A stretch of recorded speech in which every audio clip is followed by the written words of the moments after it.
বছরের মতো এইবারও আমরা শিশুদের জন্য নতুন জামার আয়োজন করেছি।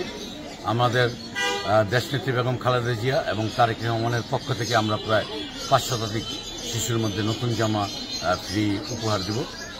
এটা আমাদের ধারাবাহিক কার্যক্রমের অংশ হিসাবেই আজকে অনুষ্ঠিত হতে যাচ্ছে।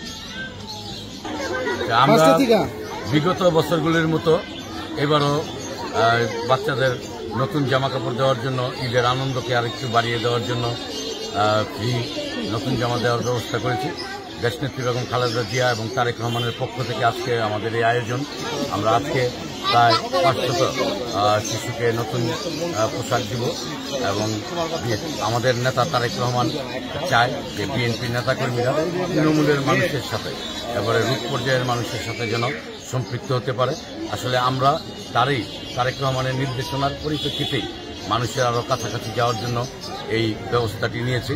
আমরা মনে করি যে তারেক রহমান এবং খালেদা জিয়ার বার্তা আমরা একবারে মাঠ পর্যায়ে মানুষের মাঝে এবং শ্রমজীবী মানুষের মাঝে পৌঁছে দিতে পারব বিভিন্ন পজিটিভ কার্যক্রমের মাধ্যমে।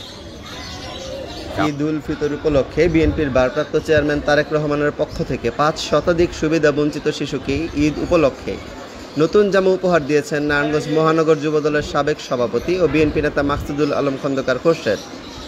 বৃহস্পতিবার দুপুরে নারায়ণগঞ্জ শহরের মাঝদের এলাকায় খোরশেদের কার্যালয়ে এই ঈদ উপহার বিতরণ করা হয়। গত কয়েক বছর ধরেই 13 নং ওয়ার্ডের সুবিধাবঞ্চিত ও দুস্থ পরিবারের শিশুদের মাঝে নামমাত্র মূল্যে কখনো বিনামূল্যে ঈদের উপহার দিয়ে আসছেন বিএনপি নেতা খোরশেদ। সেই ধারাবাহিকতায় এবছরও দুস্থ ও গরিব শিশুদের মাঝে ঈদের আনন্দ ছড়িয়ে দিতে নতুন পোশাক বিতরণ করা